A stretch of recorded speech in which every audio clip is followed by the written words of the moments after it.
Hello বন্ধুরা, সবাইকে good morning. আর আজকে হচ্ছে মহালয়া, তাই সবাইকে শুভ মহালয়া। কিন্তু দেখো, মহালয়ার দিন কার কার ওদিকে বৃষ্টি আর ঝড় হয়েছে সকাল সকাল, মানে ভোর ভোর, সেটা আমাকে কমেন্টে জানিও। আর অনেকের ভিডিও দেখেছি, অনেকের বলতে আমি রীতা দিদিভাইয়ের ভিডিওতে দেখেছি মহালয়ার দিন হচ্ছে ভীষণ ঝড় হচ্ছিলো। আর আমাদের এদিকে দেখো মহালয়ার দিন কিন্তু ভীষণ ঝড় হচ্ছিলো আর জল, সে কারণে টিভি চালাতেই পারিনি, মহালয়া দেখতেই পারিনি। তারপরে আবার না, ওই টিভিতে একই মহালয়া না 12টার সময় দিয়েছিল, তো তখন আমরা বসে বসে দেখেছিলাম।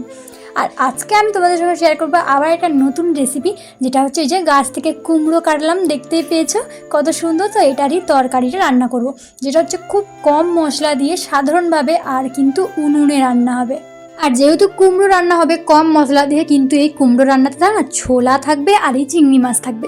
তাই বাবা দেখো পুরো বাজার থেকে একবারে জ্যান্ত জ্যান্ত চিংড়ি মাছ নিয়ে এসছে। এর হচ্ছে থরা চিংড়ি, যে ছোটো সাইজটা ওটা নিয়ে এসছে, কারণ যেহেতু ছোলা থাকবে তাই জন্য ছোটো চিংড়ি মাছ দিয়েই করবো। তো সেই চিংড়ি মাছ তো ওখানে মা বনিয়ে নেবে, আর তোমরা তো জানো চিংড়ি মাছ কীভাবে বানাতে হয়, তাই সেটা আর দেখালাম না। আর এদিকে দেখো এই যে লাউটা কুটবো, আর এই লাউ না ভীষণ কাঁটা থাকে, যারা জানো তারা নিশ্চয়ই জানো, আর যারা জানো না তারা হচ্ছে না, এই যে দেখো আমি না একটা গামছা এরকম হাতের সাহায্যে এটাকে না ধরে ধরে কাটছিলাম, নাহলে কিন্তু এই কাঁটাগুলো হাতে বিঁধে যায় আর ভীষণ মানে ব্যথা ব্যথা করে, এত সুচালো সুচালো হয় এই কাঁটাগুলো। তো সেগুলোকে দেখো ভালো করে পরিষ্কার করে লাউটা কেটে নিচ্ছি। আর কিভাবে কাটছি এই যে দেখো কীভাবে কেটেছি, নিশ্চয়ই বুঝতেই পেরে গেছো, পুরো যেরকম আলু ভাজা হয় কাটা হয় সেরকম কাটছি কিন্তু। আর আমার হাতে দেখতে পাচ্ছ আলতা, তোমরা নিশ্চয়ই বুঝে গেছো যে এই মহালয়ার দিন, মানে আমি যে ভিডিওটা তোমাদের দিয়েছিলাম শর্ট ভিডিওতে, তোমরা বুঝতেই পারছো যে ওই দিনকারিটা।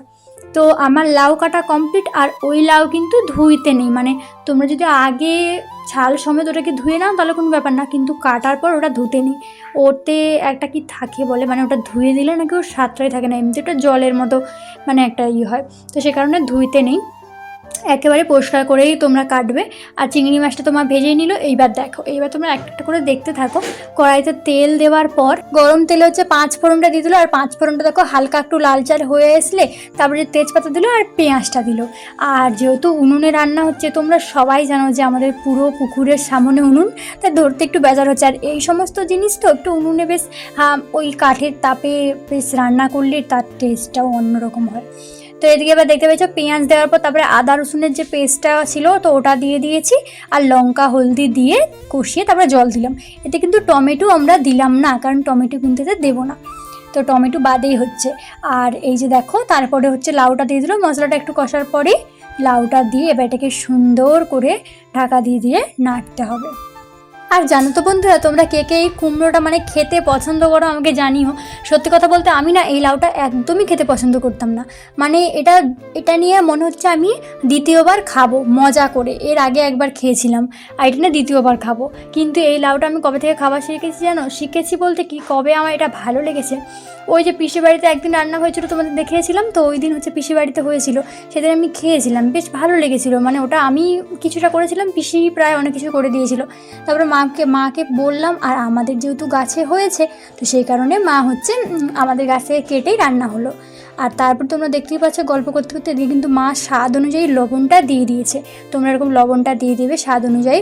তো এইবার আবার একটু ভালো করে নেড়ে চেড়ে নিতে হবে। আর যেহেতু এটা উনানে হচ্ছে, আর চচ্চড়ি মানে একটা লাউ চচ্চড়ি একটা জিনিস, তো এটাকে সুন্দর করে কিন্তু লাড়া আর কষানো এর উপরে নির্ভর করে।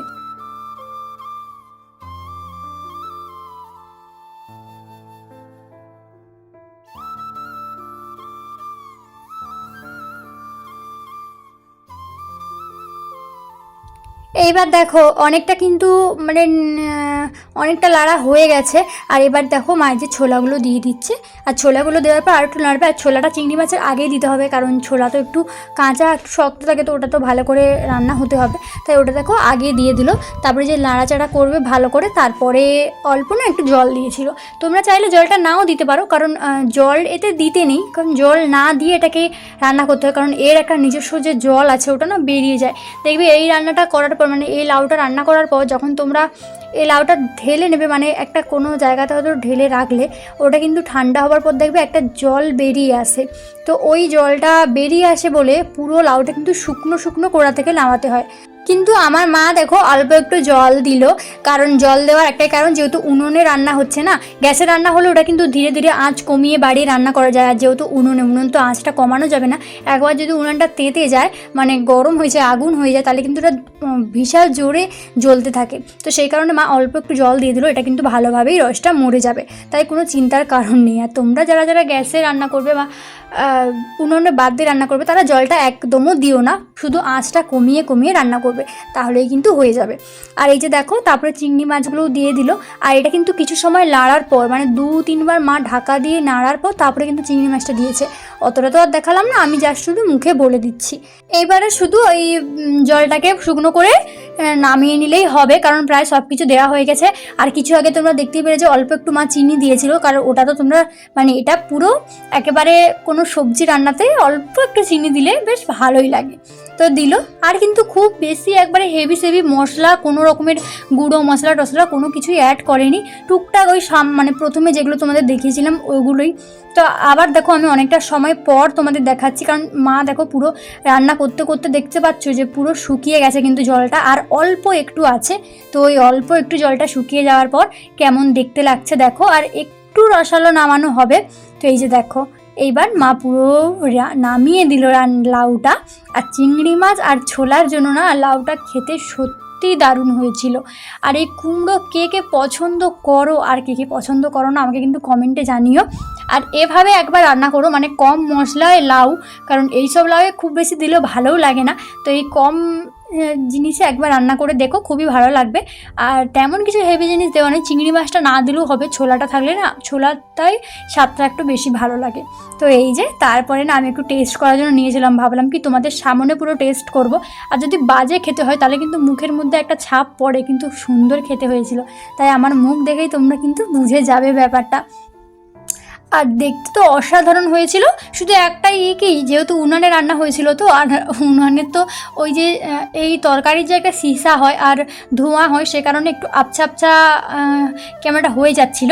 কিন্তু উনুনে রান্নার টেস্ট যে জানো সে জানো, তাকে আর নিশ্চয়ই বলতে হবে না। তো আমার মুখটা দেখে নিশ্চয়ই তোমরা বুঝতেই পারছো যে খাবারটা খুব একটা খারাপ নয়, মানে খুব দারুণই হয়েছিল। আর আমার কপালে তোমরা টিপটা দেখতে পাচ্ছ, অত বড় টিপ আমি কখনোই পরি না, তবে ওই যে ভিডিওটা শ্যুট করেছিলাম সেই জন্য না পরেছিলাম। তো ডবল টিপ ছিল, একটা টিপ আমি খুলে দিয়েছিলাম। আর আমার চুলটাও দেখতে পাচ্ছ, যেহেতু শ্যুট করেছিলাম সেই কারণে হচ্ছে শ্যুট ফুট কিছু না বলতেই পারো, যে মানে যাচ্ছে তাই একটা নাচের ভিডিও আমি দিয়েছি। তো যাই হোক, তোমরা অনেকে ভালোবাসা দিয়েছো, অনেকে অনেক লাইক করেছো, আমার খুব ভালো লেগেছে। আর এই ভিডিওটা যদি ভালো লেগে থাকে লাইক কমেন্ট করো, সাবস্ক্রাইব করো যারা নতুন। চলো আজকের মতো টাটা।